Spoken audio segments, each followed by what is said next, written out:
ആത്മോപദേശശതകം professor G Balakrishnan Nair sir എഴുതിയ കമൻട്രിയുടെ വ്യാഖ്യാനത്തിൻ്റെ audio book നമുക്ക് തുടർന്ന് കേൾക്കാം.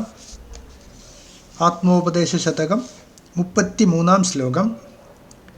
അറിവ് നിജസ്ഥിതിയിങ്ങറിഞ്ഞിടാനായി ധര മുതലായ വിഭൂതിയായി താനെ മറിയുമവസ്ഥയിലേറി മാറിവട്ടം തിരിയുമലാത സമം തിരിഞ്ഞിടുന്നു.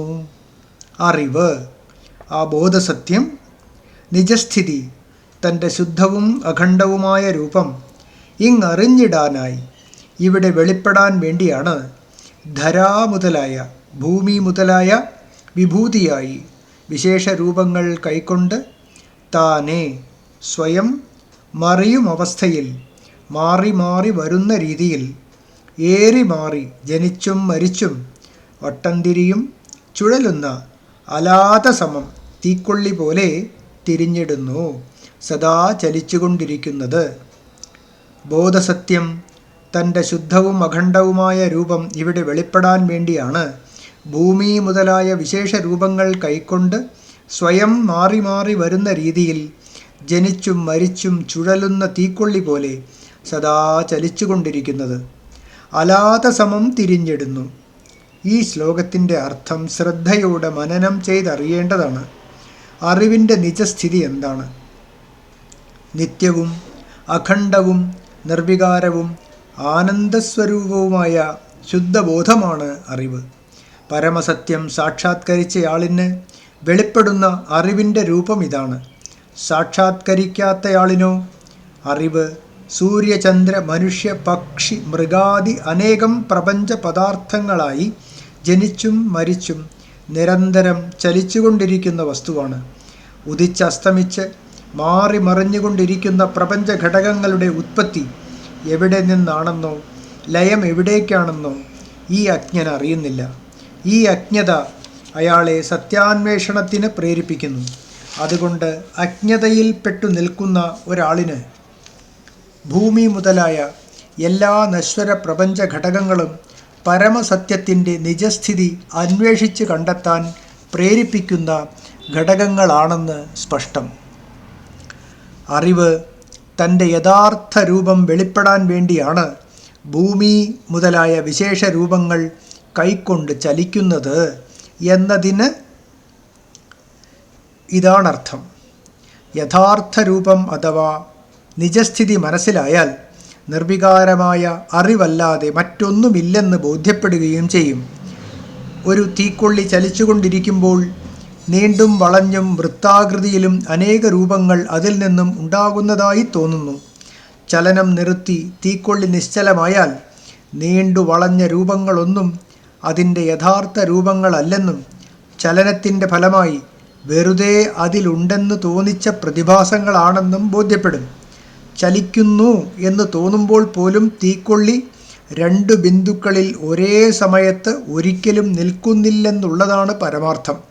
തീക്കൊള്ളി എപ്പോഴും നിർവികാരവും ഏകവുമാണ്. അതിലുണ്ടായതായി തോന്നിയ വികാരങ്ങളോ തോന്നൽ മാത്രം. എന്നാൽ ഈ തോന്നലുകൾ ഉണ്ടാവുകയും ലയിക്കുകയും ചെയ്യുന്നത് തീക്കൊള്ളിയിൽ തന്നെയാണെന്ന കാര്യവും വിസ്മരിച്ചുകൂടാ. ചുരുക്കത്തിൽ ഭൂമി മുതലായ വസ്തുക്കളായി അറിവ് ചലിക്കുന്നു എന്നുള്ള അവിദ്യാമണ്ഡലത്തിലെ തോന്നലുകൾ അറിവിൻ്റെ നിശ്ചലമായ അദ്വയ രൂപത്തെ അന്വേഷിക്കുവാനുള്ള പ്രേരണകളായി കണക്കാക്കപ്പെടേണ്ടതാണെന്ന് സാരം. ഒരിക്കൽ കൂടി വായിക്കാം. ചുരുക്കത്തിൽ ഭൂമി മുതലായ വസ്തുക്കളായി അറിവ് ചലിക്കുന്നു എന്നുള്ള അവിദ്യാമണ്ഡലത്തിലെ തോന്നലുകൾ അറിവിൻ്റെ നിശ്ചലമായ അദ്വയ രൂപത്തെ അന്വേഷിക്കാനുള്ള പ്രേരണകളായി കണക്കാക്കപ്പെടേണ്ടവയാണെന്ന് സാരം. ഇവിടെ ചിലർ ഒരു സംശയം ഉന്നയിച്ചേക്കാം. പൂർണ്ണവും ആനന്ദഘനവുമായ അറിവ് അങ്ങനെ തന്നെ വർത്തിക്കാതെ നശ്വര പ്രതിഭാസങ്ങൾ ഉളവാക്കി പിന്നെ നിജസ്ഥിതി എന്തിന് ബോധ്യപ്പെടുത്തണം? പൂർണ്ണവും ആനന്ദഘനവുമായ അറിവ് അങ്ങനെ തന്നെ വർത്തിക്കാതെ നശ്വര പ്രതിഭാസങ്ങൾ ഉളവാക്കി പിന്നെ നിജസ്ഥിതി എന്തിന് ബോധ്യപ്പെടുത്തണം? അവിദ്യയിൽ പലതും കാണുന്നയാൾക്ക് അത് സ്വന്തം അനുഭവമാണ്. അജ്ഞത ഈ അനുഭവത്തെ വ്യാപിച്ചു നിൽക്കുന്നു എന്നും തീർച്ചയാണ്. ഈ അനുഭവത്തിൻ്റെ യുക്തിയോ പ്രയോജനമോ ഇവിടെ നിന്ന് കൊണ്ട് അന്വേഷിച്ചാൽ തെളിയുകയുമില്ല. ഇരുട്ടിൽ നിന്നുകൊണ്ട് ഇരുട്ടിൻ്റെ ആഗമനത്തെ കുറിച്ചുള്ള യുക്തിചിന്ത നിഷ്പ്രയോജനമാണ്. വെളിച്ചം കൊണ്ടുവന്ന് ഇരുട്ടകറ്റുക മാത്രമാണ് ഒരു പോംവഴി. അതുപോലെ സൗരയൂഥ ഘടകങ്ങൾ ഉൾപ്പെടെ ജനിച്ചു മരിക്കുന്ന ഭൗതിക ജീവിതത്തിന് അന്തിമമായ പ്രയോജനം എന്തെന്നും യുക്തിക്ക് കണ്ടെത്താൻ കഴിയുകയില്ല. സത്യം അനുഭവിക്കുന്നവർക്കാകട്ടെ വെളിച്ചം വരുമ്പോൾ ഇരുട്ടുമായുന്നതുപോലെ ഭൗതിക ജീവിതം അപ്പാടെ മാഞ്ഞു പോവുകയാണ്. അവർക്ക് മേൽപ്പറഞ്ഞ ചോദ്യങ്ങൾ ഉദിക്കുന്നേയില്ല. അപ്പോൾ പലതു കാണുന്ന ഒരു അജ്ഞാനി എന്തിനീ കാഴ്ച എന്ന് ചോദിച്ചാൽ സത്യത്തിൻ്റെ നിജസ്ഥിതി അറിയാൻ എന്ന ഉത്തരം മാത്രമേ അല്പമെങ്കിലും സംഗതമാവുകയുള്ളൂ. ജീവൻ മുക്തനായ ഗുരുദേവൻ ഈ ഉത്തരം വെളിപ്പെടുത്തിക്കൊണ്ട് പൂർണ്ണസത്യം തിരയാൻ നമ്മെ പ്രചോദിപ്പിച്ചിരിക്കുകയാണ് പ്രസ്തുത പദ്യത്തിൽ. അതൊക്കെ ശരി തന്നെ. പലതിൻ്റെ കാഴ്ച ഒരു ഭ്രമമാണെന്ന് തന്നെ ഇരിക്കട്ടെ. അത്ഭുതകരങ്ങളായ കാലദേശദൃശ്യങ്ങളും അവയെ തുടർന്നുള്ള ദ്വൈതഭ്രമങ്ങളും വസ്തുവിൽ എന്തിനുണ്ടായി? അചഞ്ചലമായ അധിഷ്ഠാനത്തിൽ ചലനത്തിൻ്റെ തോന്നൽ എന്തിനാണ്? ഈ ചോദ്യങ്ങൾക്ക് വസ്തുവിൻ്റെ സ്വഭാവമെന്നോ ലീലയെന്നോ ഒക്കെ ഉത്തരം പറഞ്ഞ് ഒരജ്ഞാനിയെ തൽക്കാലം സമാധാനിപ്പിക്കുക മാത്രമേ നിർവാഹമുള്ളൂ. അദ്വൈത സത്യം അനുഭവിച്ചറിയുന്നതുവരെ ഈ സംശയങ്ങൾ നിലനിൽക്കും. വെളിച്ചം വരുന്നതുവരെ ഇരുട്ട് ഒരു ചോദ്യമായി അവശേഷിക്കും. അതുകൊണ്ട് ദ്വൈതഭ്രമം സത്യസ്വരൂപൻ്റെ ഒരു ലീലയാണെന്നാണ് ഗുരുദേവൻ 34-ാം പദ്യത്തിൽ വിവരിക്കുന്നത്. Audio book തുടരുന്നതാണ്.